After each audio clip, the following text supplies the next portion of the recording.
Welcome, everybody. Glad you're joining us. We're just going to wait a couple more minutes to get started. But welcome.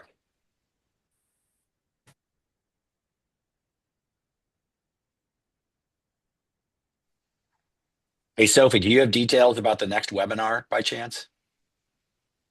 I do. It's tentative, but I can share that. Put it in you can chat it, and then I Yeah, can, talk about it just as a yeah, heads up. yeah. Thanks.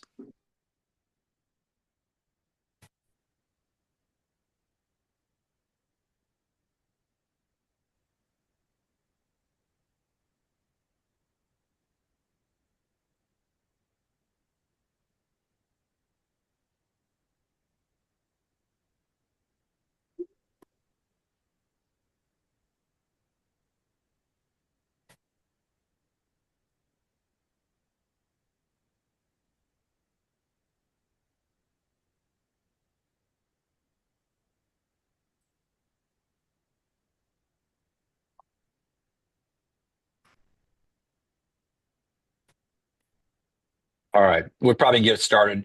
Looks like we have a good crew here. Thanks, everybody, for making our webinar tonight. For those of you who have not been part of this before or have not joined, this is a webinar put on by the K12 Neurosurgeon Research Career Development Program, which is an NIH-funded program to foster the careers of junior neurosurgeon scientists. It's put on every other month, and it has a variety of topics, some related to leadership, some related to building on a research career, some about management of people, some about budgets and grants and grantsmanship and things of that nature. So that's what this is about. This is the first of the 2025 year. Today, we're going to have a talk about leadership in neurosurgery 101. So we have four very prominent senior leaders within academic neurosurgery that are going to give their perspectives on leadership. And I know we're going to do this in a way that at the end we'll have some times for questions, which you can either type in the chat box, or usually the group is small enough that if you unmute or put your hand up, I can call on you and you can ask your question just through audio. So with that, I'll turn things over to Aviva Abash, who's the Nancy Keegan and Donald Volte Chair of Neurosurgery at the University of Nebraska Medical Center, and professor there, and also co-director of the Neurosciences Services, and also a very prominent national leader in a number of organizations, including the AANS and others. So Aviva, thank you very much for doing this, and looking forward to the panel discussion. My pleasure. Thanks very much, Greg, for the invitation. So it's an exciting panel tonight, and something that I wish I had access to when I was starting my career, but here we go. We have three people who are equally prominent in neurosurgery on a national level, as well as in their home institutions, for different reasons, and we'll introduce you to them in turn. And I will start with Julie Politzis. Julie, for those of you who don't know her, is chair of the Department of Neurosurgery at the University of Arizona, Tucson, and the physician executive for functional neurosurgery for the Banner Health System. Prior to this, she actually served as dean of the Charles E. Schmidt College of Medicine and vice president for medical affairs strategic initiatives at Florida Atlantic University, where she led the FAU Health Network Initiative. Before that, Julie was chair and professor of the Neurosciences Department and division chief of functional neurosurgery at Albany Med. Julie has, throughout all this, maintained an NIH-sponsored research program focused on device optimization for neuromodulation. Over 250 published journal articles, textbooks, numerous chapters. Julie is also currently the president of the American Society for Stereotactic and Functional Neurosurgery, ASSFN, which serves as the joint section to AANS and CNS. And she's the past president of the North American Neuromodulation Society, or NANS, and also previous chair of the AANS CNS section on women in neurosurgery and on pain. So that's a lot. Julie, if I missed anything that's relevant for tonight, please add it in. And for the audience, I've given each one of the speakers a list of questions topics to address, but this is also intended to be somewhat free flowing, and hopefully we'll have plenty of time at the end for everybody's questions. Julie, please. Thanks so much, Aviva. I really appreciate the opportunity to be here. And thank you, Greg, for continuing to organize this. Excited to talk about leadership in neurosurgery, and, a little bit of what I think about when I reflect on this. I don't know that per se these disclosures are relevant today. I don't know how I marked my my slide, but we'll just pretend that little marking isn't there.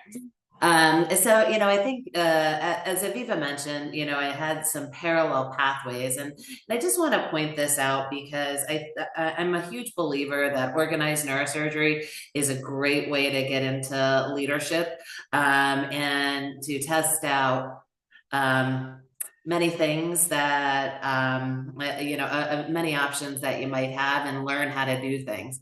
So, I actually started my journey. We used to have the Young Neurosurgeons Committee of AANS, and so that was my first leadership position, or time I was elected to something when I was a resident, and from there got involved in CSNS, and really kind of got a flavor of different things going on. I was lucky that I had mentors and sponsors who brought me to the pain section from the time of my residency, as well as women in neurosurgery. Aviva will remember when it was 6 a.m. meetings that we used to go to because we were trying to fit it somewhere in the program. And then that led to more recently my roles in ASSFN and NANS.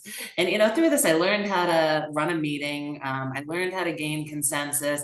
I learned Robert's rules, like lots of little things, but that made the journey of leadership in my home organization a lot easier, because I tested out some of those strategies in a volunteer kind of position. So, if I did it wrong in my volunteer job in organized neurosurgery, nobody was really judging, because it's a volunteer job. So it allowed you to do things. And, I've had the opportunity to serve in a number of roles, leading a number of different groups of people. And what I can say from that is that leadership can be very different depending on who you're leading.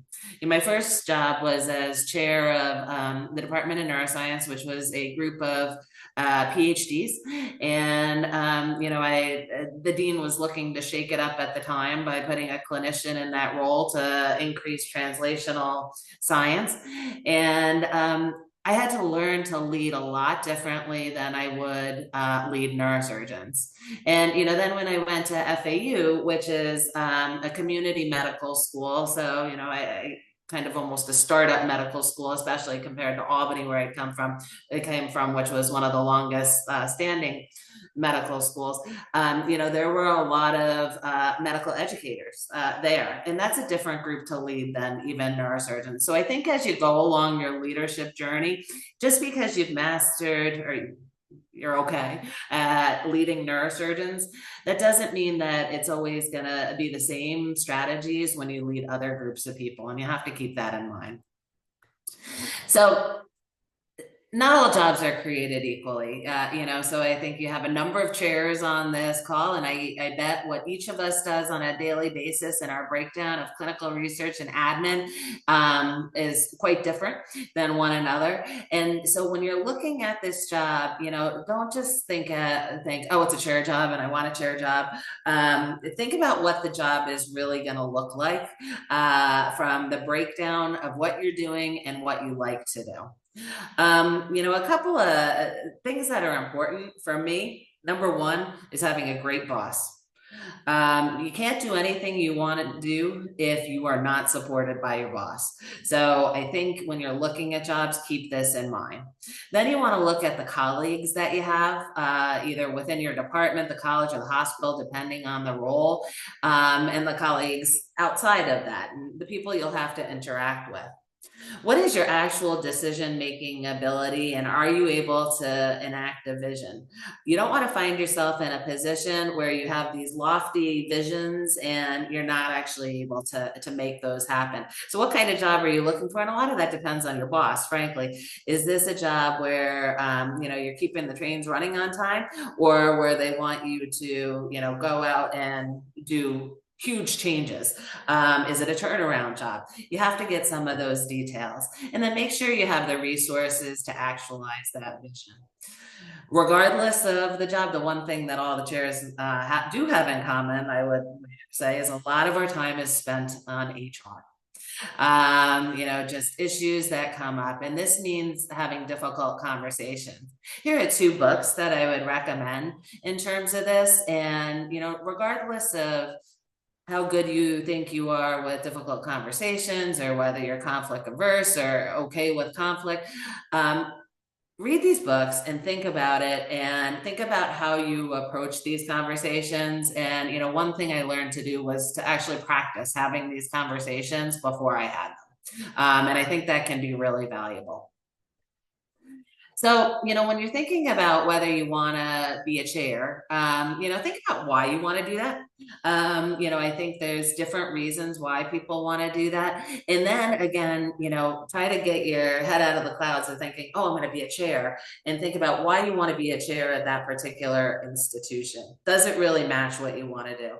How will this affect your family? If you're really clinically busy, are you going to be able to keep that up? And how do you feel about not being able to keep that up? What is it that you like about your job today? And spend a lot of time reflecting on that, because I think if you're not honest with yourself about that, you might find yourself in a position that's not the best for you. And what are you going to do? You can't just keep adding. And I think that's a mistake that I've made, where you need to take some things off your plate. And what is it that you're going to take off your plate? And I think as you rise from rank and file to chief to chair to whatever you're going to rise to, it's almost like, in medical, when you hit medical school that first year, and you're just like, it's not that it's so hard. There's just such volume. And I think so as you move up to these leadership positions, the volume increases, and you need to think about how you're going to deal with that. So now we have a lot of leaders in neurosurgery that have gone on to be other things, and systems leaders, CEOs, deans. So there are higher ladders to climb. What I would advise, and what I have learned in reflecting on this, is don't climb ladders just to climb them. Think about what you really want to do. And oftentimes these roles are 85 to 90% admin. Is that what you want to do? And is that okay? And there's a time in your life where that probably is okay. There's a time where it's not. And then again, much like the chair jobs, all these jobs are different. So, make sure you understand your role, reporting structure, decision making. This was something, I'm a big fan of soccer. And, this was something that dawned on me about me and my personality. I have 2 kids that play soccer, and one of them is a forward and an offensive player, and one of them is the defender. And they just naturally went to those spots. So no matter what, I couldn't change Ryan or Lauren's mind to go to the opposite spot. And I think we're all naturally offense or defensive players in organizations. And, so I like to be an offensive player, and not all roles as you move up are also offensive plays. Just some tidbits on what leadership means to me and how this has evolved over my career. I want to be a leader because I want to help other people. So, the concept of servant leadership is really important.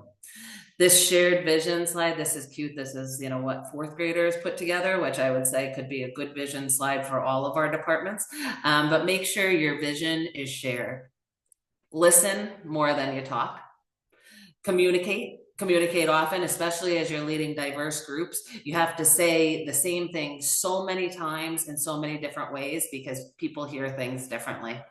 And this takes a lot of space to have the patience to do this and to lead well. So figure out how to create that space for yourself. It's often a journey in poor weather conditions with slippery shoes on, and you have to know what you're getting into and realize that everybody's kind of feeling like this, and there's days where you can push that rock a whole lot faster than other days. But regardless, you want to make sure that on those bad days and even on those good days that you're surrounded by people that support you and are a good support system for all those around you. So it really does take a village. Here's some of my village. And thank you, Aviva, for giving me the opportunity. Thanks very much, Julie. I really appreciate it. And we'll circle back at the end with questions. Now, our next 15-minute speaker is Dr. James Markert. Jim got his medical degree from Columbia, then also a master's of public health from Columbia University. He did his neurosurgical residency at University of Michigan, spent some time in the laboratory of Dr. Martuzza at the Mass General during that time, and then finished off his residency at University of Michigan. He then joined the faculty at the University of Alabama in Birmingham and rose through the ranks, essentially. He becoming ultimately the director of the Division of Neurosurgery at that time in 2006. When the Division of Neurosurgery became a Department of Neurosurgery in 2013, Dr. Markert was named the inaugural chair of the Department of Neurosurgery. Jim's research centers on novel therapies for the treatment of malignant gliomas. He translates findings from his lab into the clinical arena. He's co-director at University of Alabama of the tumor spore and has had a very significant role in organized neurosurgery on a national level, serving as president of the American Academy of Neurological Surgeons, being a member of the National Academy of Medicine, inducted in 2023. He's also been on the board of directors of the American Board of Neurological Surgeons since 2024. So without further ado, Jim, take it away. Can you hear me? Yes. Thank you very much. So this was a really nice invitation, and I was pleased when Greg mentioned it and Aviva followed up. And I think really the inside scoop on being a chair of neurosurgery is that there's no single way to become a chair of neurosurgery. But I think that it's a privilege beyond belief. It's certainly not one that I felt I ever deserved. And I think the learning process for me as a chair continues, and I've been doing it for a number of years now. So I think that it's great for all of those of you who are interested in it. Being a division chief is a great thing, but the change from being a division chief to being a department chair is a monumental one. And I noticed it with meetings. Oh my gosh, the meetings. So that was one of the questions that Aviva kind of asked us about was meetings, and I counted, and I've been to, related to either research or being chair, 47 meetings this month, right, of one kind or another. And people are just nodding their head going, yeah, that's right. I see Aviva nodding. So that is something that you have to learn how to deal with. And the question is, which meetings do you not have to go to? Which meetings do you have to go to? And I think that most chairs would say there's 15 minutes where you have to be at the meeting. You just don't know which 15 minutes they're going to be. So anyway, so I think that getting back to this, if somebody asks you why you would want to be a chair, I think that really what I found is just the opportunity to at least have a small influence on the care of neurosurgical patients in the Alabama region, as well as watching faculty and helping them develop, seeing your program grow and helping that move forward, and then educating the next generation of neurosurgeons. These are remarkable privileges. They're really an honor, and I don't want to sound sappy, but I think that if you're interested in this, you really, really should pursue it. So as I mentioned, there's not really a single way of doing this, and that makes sense. You look around and you look at the different chairs, and there's a bunch of different personalities. There's different interests, different subspecialties. Somebody's a researcher, somebody's not a researcher, somebody's involved in publications, etc. So the great news is that as many different kinds of people as are in neurosurgery, there's opportunities to be chair that that are fit with those different personality types. But I think that the first thing you really need to think about is what is your motivation for wanting to be chair? I know I didn't personally set out saying, I want to be a neurosurgery chair. I know some people do. I actually had somebody a medical student who was interviewing with me for residency say, I want to be sitting in your chair one day, Dr. Markert.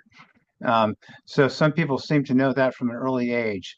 But I just want to make sure that everybody realizes that a desire for fame is not really a good motivation for becoming a chair.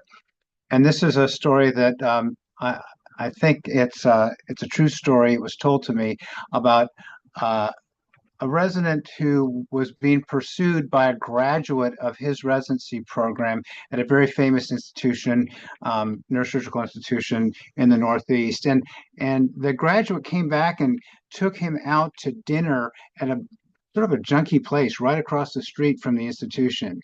And the resident was thinking, why is he taking me out here? This is, it's usually when you're getting recruited, you get to go to a super nice place, right? White tablecloths, the whole 9 yards. So he took him to this junky place right across the street.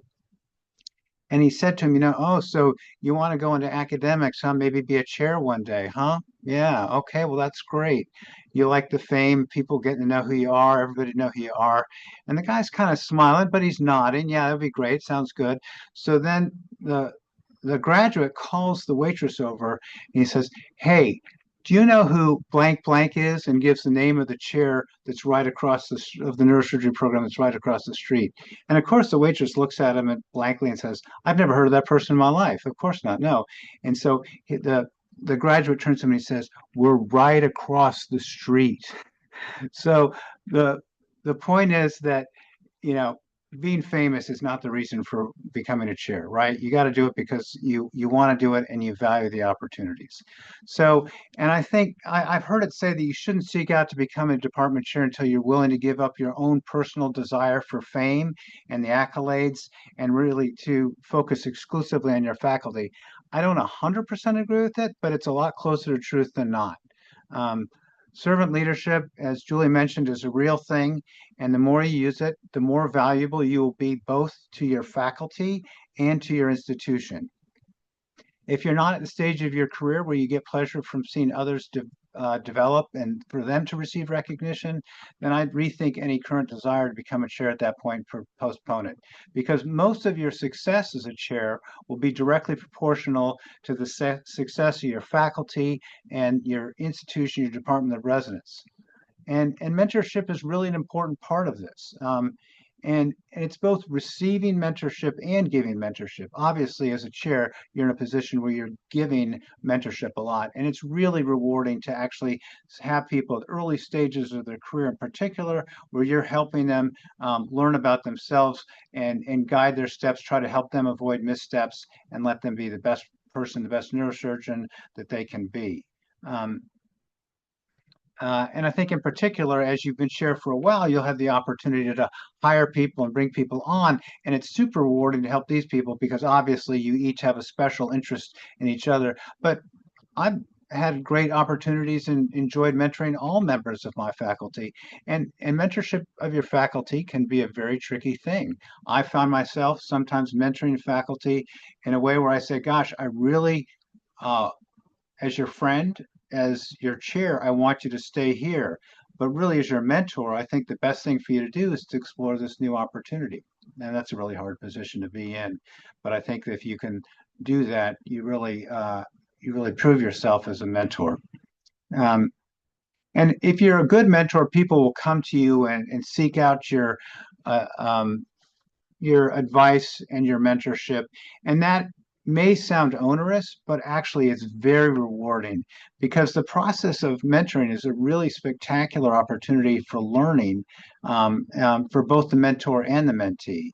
And never forget this. I think that I've learned so much from the people that I've acted as mentor to.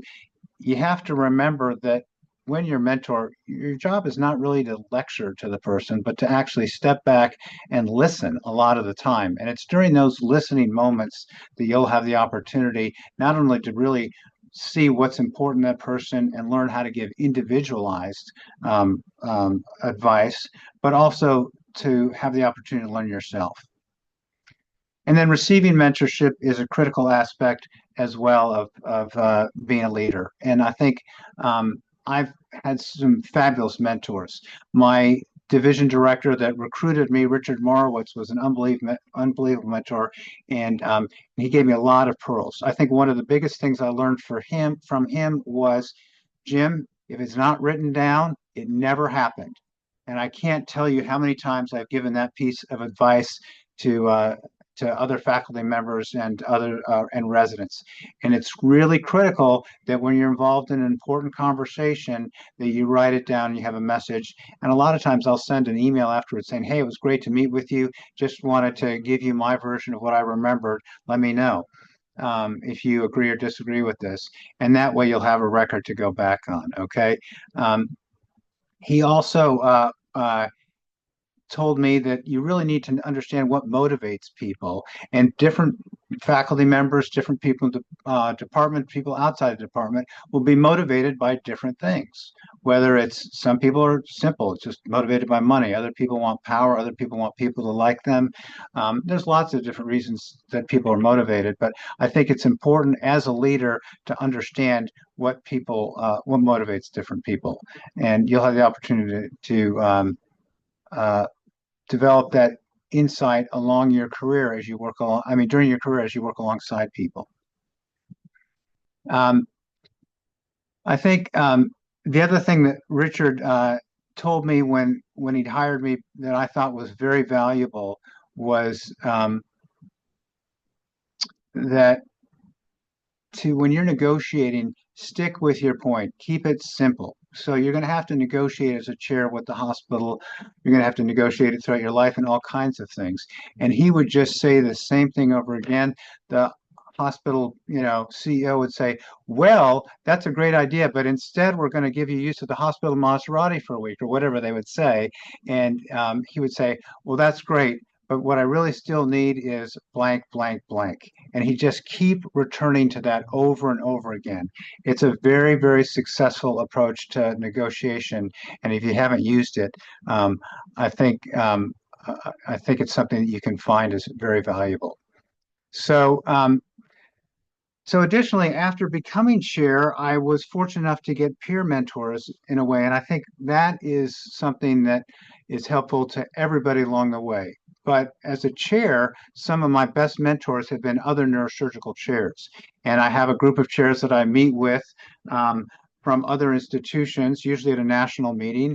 And it's one of those things where what happens in Vegas stays in Vegas kind of thing. And that gives you the opportunity to learn from others about how to handle your situation. Sometimes just the act of talking through a problem or situation can actually help you yourself arrive at the correct answer. But it certainly is helpful to hear how others have stumbled along the way in their particular institutions and learn from that experience. I think additionally, the chairs at my institution have been very helpful for me as well. So you're saying, Jim, gosh, well, what do I do with this? Well, I think at an earlier stage of your career, you can develop your own network of peer mentors. And you have to have people that you trust in this role. And it might be that you choose people in neurosurgery, or you might choose people in other subspecialties, but that you can talk through your own situation, your own challenges with, you can learn a tremendous amount from. I think also you have to be able to grow as a chair. And I think one of the ways of growing is to find out what you're good at and what you're not good at. And for me personally, I've used 360s, and I've had people do 360s on me, and I've learned very interesting things that I didn't really appreciate were the case until I'd done these. And I've done this multiple times during my career. And if you have people that will actually give these to you in sort of a protected way, people will open up and give you information from this. So, when I sat down and was asked to do this, I thought that this was a great opportunity and something that one could go on and on and on about. but I promised myself I would limit it. I do want to follow up with something that Julie mentioned, and I think learning how to hold a crucial conversation is a very important aspect of this job and your career in general. That book that she mentioned, Crucial Conversations, is a really great book. And when you sit down to have a difficult conversation, you need to think, what do I really want out of this conversation? And then state your path. You want to agree with the person that's sitting across from you whenever you can. And then you can also say, yes, in addition to that, and then make your point.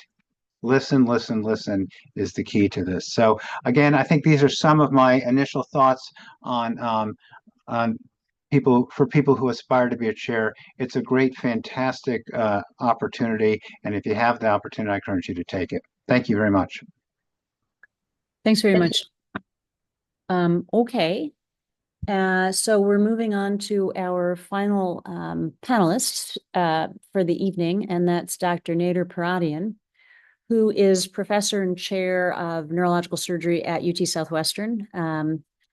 Nader earned his bachelor's, medical degree, graduate degree in neuroscience at UCLA and escaped the orbit of UCLA briefly to go to residency and unfolded fellowship in functional neurosurgery at University of Virginia. Then he got sucked back to UCLA to start his rise through the ranks academically, joining UCLA in 2009 and building his practice and his research portfolio. He was then recruited recently to University of Texas Southwestern and has continued his research interests as well as his clinical practice at University of Texas UT Southwestern. Nader's research focuses on neuromodulation for movement disorders, pain, and peripheral neurosurgery, but also focuses on understanding the underlying physiology behind Parkinson's disease and strategies for depression and for curing blindness. So, Nader, I will let you take it away. Great, thank you, Aviva. Thanks to both Greg and Aviva and our NRCDP for organizing all this. Aviva gave us a guideline of what to talk about, and I think what you'll see is that we have very common themes that emerge, and I think that repetition and hearing it from different angles is actually very useful. Let me just share my screen.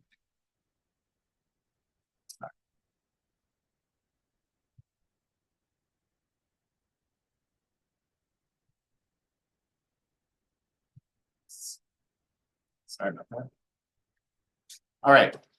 So, I'm going to come at this from a little bit of a different perspective. I think you heard a lot about what it's like to be a chair and what we think about as being a leader in a chair. But I thought I would try and give some advice or guidance about how to work with a chair, giving some perspective about the things that we think about, but how best you can align with the chair and get what you need for you to be successful. And so, when we talk about being successful, we really need to define what we mean by success. And I think for most faculty, we can talk about clinical volume, we can talk about research output, you can talk about the success of your residents and your educational efforts. And I think for chairs, it's very much the same thing. We care about the clinical growth of our department, the clinical stability, the research productivity, and the success of the residents and our educational program. But we also have to take a more holistic view. And while we want all those things to work and grow, we need it to happen in a financially stable, if not financially positive state in order to be able to continue to reinvest in all of those and continue to grow. I think the other key part that I define as success, and I think most of the chairs define as success, is really enabling the team. So it's not, you heard this from Dr. Marker, it's not all about us anymore. It's really about finding teams, bringing the teams together. And yes, seeing individual people succeed, but it's also seeing the team succeed together. And so it really is true, I think, for all of us that every chair will, and if they don't, they should, define their own metric of success based on how everyone else succeeds and how the department as a whole or the organization that you're leading as a whole succeeds. But also, I think more importantly, I've really transitioned to thinking about, when we think about the pillars of our organizations, it's not just clinical research and education we always think about, but I also think people are really the fourth pillar of our team. And that's something we safeguard as leaders and really try to promote. So when you're seeking success as an individual working with your chair, it's really important to think about and understand how your chair defines success and how they think. And every chair is different. We heard from Dr. Kalitzis that, when you want to be a chair, do you want to be a chair at a specific institution? So that's what we look at. But same thing for all of you as you look at faculty positions, is the chair that you want to work with, do they define success in a way that you define success? Are you going to be able to work towards a common goal together? But it's important to do that so you can talk in the same language with one another and that you can speak to what the chair is trying to achieve. And so when you think about success, there really are different ways to think about success. And I encourage all of you to do this as you really take time. And it is a good exercise to do for yourselves. But think about how you define success relative to the individual person, whether it's yourself, whether it's someone you're mentoring, whether it's how you're going to help the department succeed, not only yourself, but also how you contribute to your institution. You can also think of it in the framework of different missions, as we talked about: clinical, education, research, getting involved in the administrative structure of either your department or the institution or any organization you're working on. But also you can think about success in terms of finances. But ultimately, the reason why I think it's important to think about success in these different ways is when you have an ask, when you're trying to work with leaders, when you're trying to work through chair, you have to have asks that help advance success in some way. And hopefully you're working for a chair that part of their success is your own success. And so investing in you is something valuable for them. But you should be thinking about how you both can win through any negotiation that you have. I hate to call that relationship between a chair and a faculty negotiation, but ultimately it is in many ways. I'll add, there's something the president of our university often says, maybe too often, really, is that when we're building a department, when we have a faculty, when we have a team, we're building out an orchestra. And there are people, there are parts of the orchestra that are the violins, and then there's the horn section, and there's a percussion section, and there's different sections. And not every member of your faculty is going to be from a single part of that orchestra. In fact, an orchestra, if it's all violins, sounds horrible. You really want all that, and your chair should want the different members of that orchestra working together to really be able to play that symphony. And so understand the different metrics that are important to them and important to you, and where that Venn diagram overlaps so you can be successful. Now, other ways of defining success, there are objective measures. All of us probably have dashboards. We follow KPIs or key performance indicators. In the clinical domain, they could be these things. In the research domain, it could be the number of grants funded. Maybe as a new faculty, you just want to see that you're taking shots on goal, how many grants you've submitted. Some places it's publication number, which I don't think is a great metric, although it's a metric. You can see the other things here in the education space, finance space, but then other things in terms of community involvement and reputation scores. Again, understand what these mean to you, where you want to win in these areas, but also what's important to your chair and how you can contribute so that you can really engage in meaningful conversations. Make sure that you're joining the right department with the right leadership and the right team structure. So how do you understand your chair? First thing is to listen. I think all of us, when we're young and eager, we tend to be a bit presumptive. We tend to be a bit ambitious, and we want to do things, and we think we know what we need to do. And I think listening is the number one advice that I've given. And also to ask questions. And again, not presume. Ask the person that you're trying to work with, but also ask the people around you about what drives the chair or the leadership and what they are looking for and how they're going to get you to the next level. understand the mission and vision of your chair or your department or your institution. And if there's a strategic plan, departments don't often have strategic plans, but institutions often do, organizations do. Understand, get a handle on what that strategic plan is if you can get it, so you can see how you play into that overall strategy. Again, listen, don't assume, pause before you speak, or more importantly, before you reply to an email. I think all of us have had that email we wish we hadn't sent.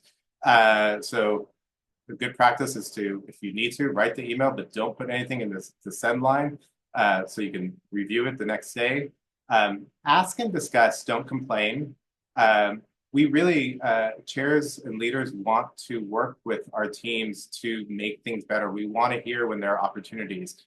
But when it's just a complaint and there's no opportunity for improvement, that's not as useful, and it's not as much team building as we might all want to see. And the final thing, and not the final thing, the final thing on this slide is realize that the answers do depend on context. The right answer for one faculty member may be different from another faculty member, depending on what the environment is, what the context is, what we're trying to achieve, or what the mutual goals are for each individual faculty member. I like to use this slide because as a chair, our responsibility really is to look at the whole playground and see where everyone is playing. And the tendency is for faculty members to have their own very tunnel vision and only be looking through one part of that playground. And so we do want to zoom people out. And I think it's a good exercise when you don't get what you think you should be getting. As Dr. Markert said, try and agree on the things that you can agree with, but also ask so you can learn, especially if you're interested in leadership. Ask about how your chair is thinking through things, why they're making the decisions they're making, so that you can grow from that situation and also learn how to position yourself better on the next go around when you're asking for something. As a chair, I'm very mission driven and pillar driven. I once got the advice that if you can't figure out whether how a decision you're making fits under a certain, or why you're making a certain decision, if it doesn't fit within a pillar that you subscribe to, then you probably shouldn't be making it. We do consider benefits and value. There's always an upside to something, but there's a cost to something. And I think another component really is equity. I think about equity a lot. I want to treat all my faculty fairly. I want to be transparent. I want to make sure that if I give one opportunity to one person and another person is equally entitled to it, that we do that so that everyone has an opportunity to succeed. And that's something as simple and important as compensation, but also opportunity to build practice. But know where your expertise is, know where you fit in, know which part of the puzzle you are. One of the themes that we have here at UT Southwestern is, we used to think about, everyone wants to be a triple threat, which is fantastic if you could be a triple threat. But the idea of individuals being a triple threat is harder and harder to achieve in the world that we live in. And now we think about ourselves as a triple threat department more than we think of ourselves as triple threat individuals. And I think that's true because we have outstanding clinicians, we have outstanding educators, we have outstanding researchers. It's rare to find all that in one person, but know where your strengths are and really know where you fit in and what the chair was looking for and what you had in common, and really play to those strengths and amplify that and win there so you can continue to expand and learn and grow. But if you start jumping around too much and spreading yourself thin, then it becomes less productive and less valuable. Understand the finances of the group that you work in your department. There are professional fees. We get those for everything we do in terms of surgeries and seeing patients. There's hospital support, which can be book or directorships. Medical school support comes into our departments. This next line has just changed since the beginning of February with directs and indirects. I think every institution right now is thinking about what we're going to do, as indirect costs are probably going to decrease and change the landscape of how we organize administratively. Clinical trials are a source of support, and then philanthropy and endowments, which can be an entire topic to itself. besides all those other measurable factors that I talked about, again, I come back to the people factor. You can't score someone's team playerness, but it's an important consideration. And know that sometimes you do things to benefit the group, and you may not get a direct benefit, but you will get the benefit of being a team player. Do provide constructive feedback, do contribute to the culture, because that will help move you along through your career, and it will find you opportunities as well, and represent the program, your department, and your institution well. We are very aware there are generational differences, and I think often we are told as chairs that we need to think about the younger generation, but I think the opposite is also true. The younger generation has to appreciate that there's an older generation that did things differently, and no one's absolutely right, but understand those differences as we maneuver through the landscape of academic neurosurgery or whatever practice you're in. Help you find alignment, start with small wins, start with those small agreements, and being able to agree to move forward on certain things. But again, don't just act for yourself, but as a team player. So finally, I'll just say, this is my last slide, pick your battles. Not everything is worth a battle. Know what's important to you, prioritize that. We heard that from Dr. Markert as well. Don't take things personally. That's probably the best advice I've gotten. Usually, there are going to be things where you don't get what you want, or that things don't turn out the way that you wanted. And there are many reasons why that is. And we all tend to personalize that, but don't take things personally. Just know what's important to you and keep moving forward. Acknowledge when you make mistakes and opportunities and learn from that. And I like to use the word pivot a lot. Don't stay on one path, but be ready to pivot when you need to. And then finally, again, that word align. Align with your leadership, align with your chair, align with the team around you. And that's going to get you more and more success. I'll stop there. Thank you. Nader, thanks very much. Spectacular job. Things.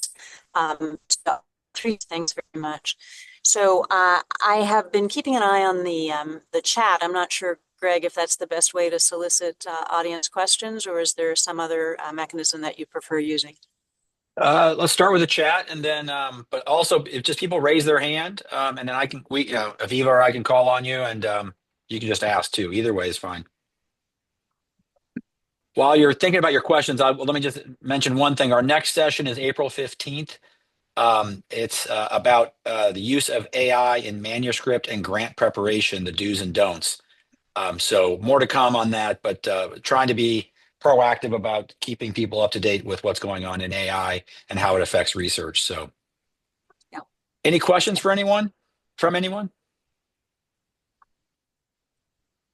I'll start. I have one. Each of you. Oh, go ahead, Aviva. Do you see one?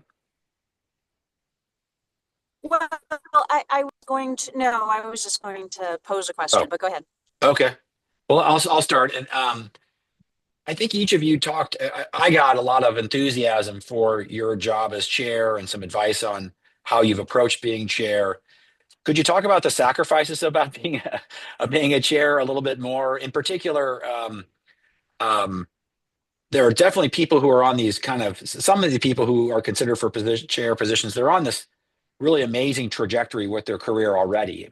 It might be that scientifically they're really just killing it, and lots of grants and major publications and really innovating and making discoveries. It might be someone who's technically, in a rapidly advancing field, and they're at the forefront of helping advance that surgical field in some sort of way, and other ideas. And then when you take on these chair roles, you can't go at that at the same degree of focus and amount of time and fervor that you might have otherwise. And so if you're going to make this pivot to a leadership position such as chair, that thing that you were doing before probably is going to suffer to some degree. So maybe talk a little bit about the balance there and your thought process there. And maybe there are some people who really probably should stay on that trajectory and not take the chair job, because that may have a broader impact, or maybe something that's something more central to that person's personality and what they want to achieve in their career, rather than becoming a chair. So maybe one or two of you could take a stab at that. I think that's a great comment. And, I had a conversation recently with somebody about what they wanted to do.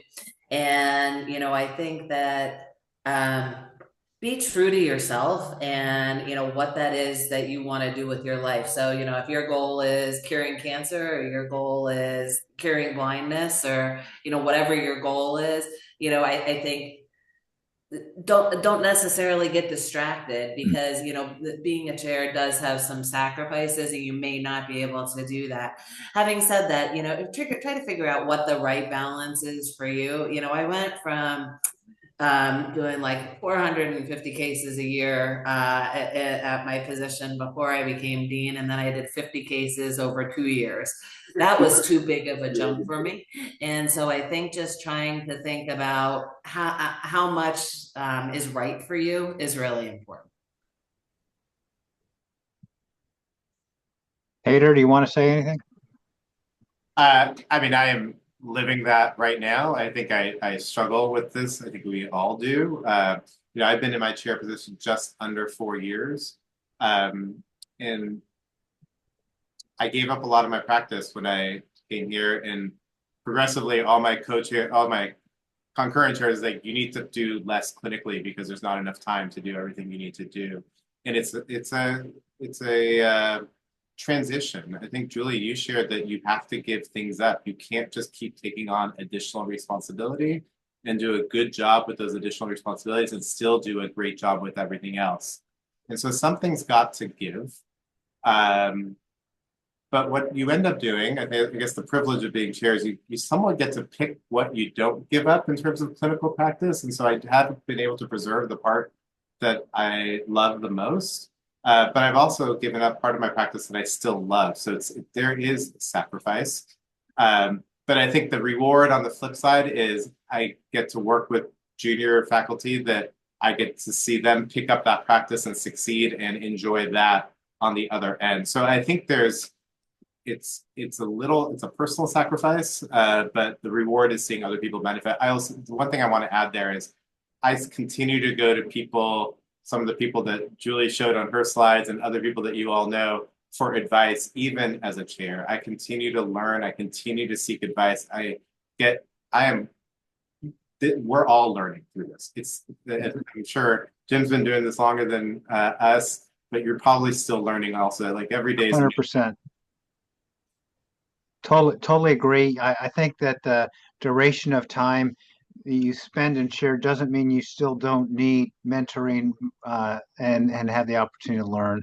I just echo that. I think that you have to find the balance as a chair, because I think it's really important as a leader that of a department that you still have an operative presence. And I know that there are places where the operative presence has completely gone away in the chair, and I don't think that is a good leadership model.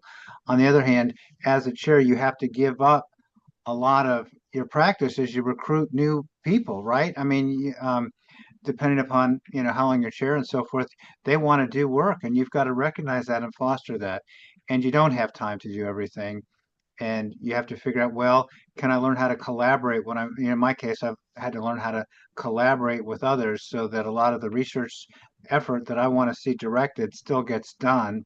I don't necessarily get the glory of all of it, but I still get to see it done through others. And that's super satisfying, because you don't have to necessarily give that up. And yet you still have to give up some of the time or the way you would have done something, so that you have the time to be chair.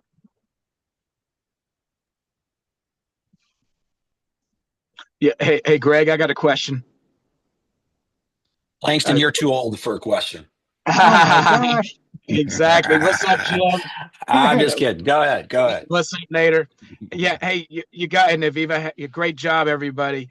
Question for you. One of the things you guys talked about was, what you have to give up career-wise, certain things. One thing I'd love to hear about, I think would be great for everyone to hear about, is family. Because certainly those of us who trained in the 90s saw chairs give up a lot of family. And that has been a reason why some people have not pursued those things. How do you guys balance that out? Because I think that one is much more important to millennials and Gen Zs than it was Gen Xers and certainly boomers. It's a really important question, Langston, and I think everybody has to find their own way of, approaching that. I know, I mean, I've got 4 kids and a wife who works a lot of hours, so we are constantly doing the juggling routine. But I try really hard that when I'm with my children, to be with them and not to be on my phone, and to really try to make those hours important for us. And I think everybody has to find their own way of addressing and doing that. But I think also you have to decide what things you're going to give up. And there are certain things that I haven't done in organized neurosurgery so that I would have more time. I think everybody has to figure that out for themselves. What's important to them, and what are they going to take time off to do, and what are they going to do to spend more time with their family.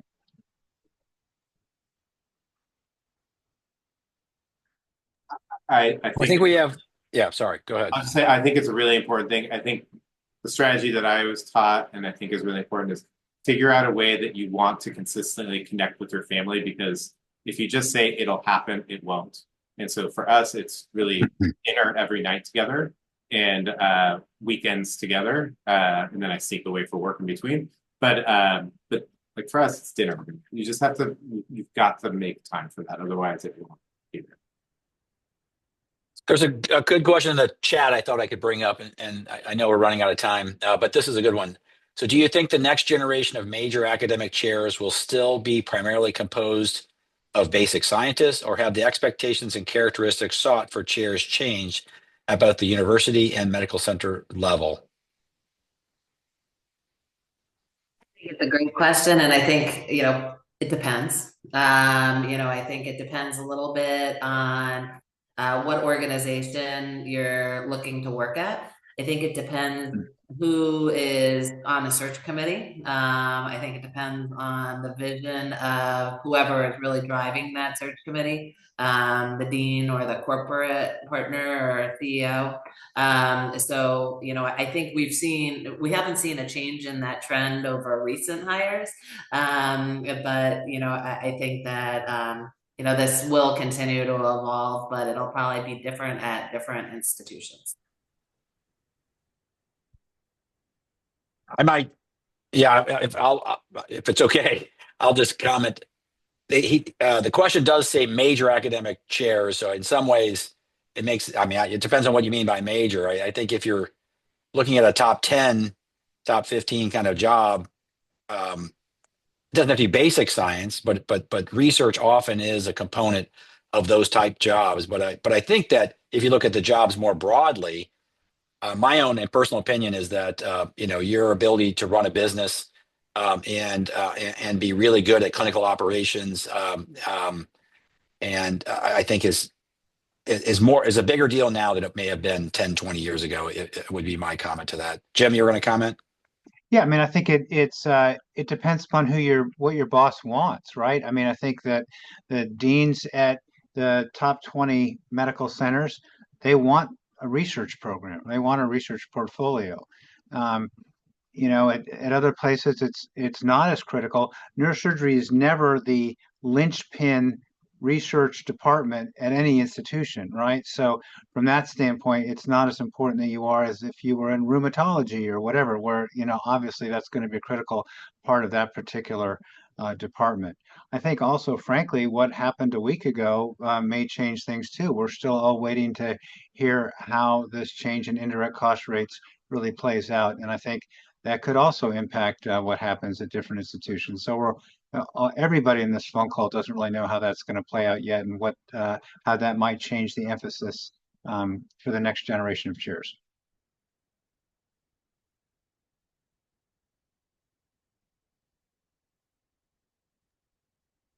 All right, Aviva, maybe you get the last word.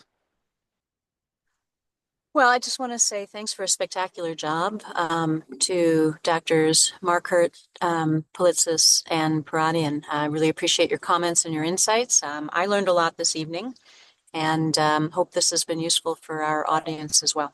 Thank you. Thanks, everybody. Good seeing you all. Have a good night.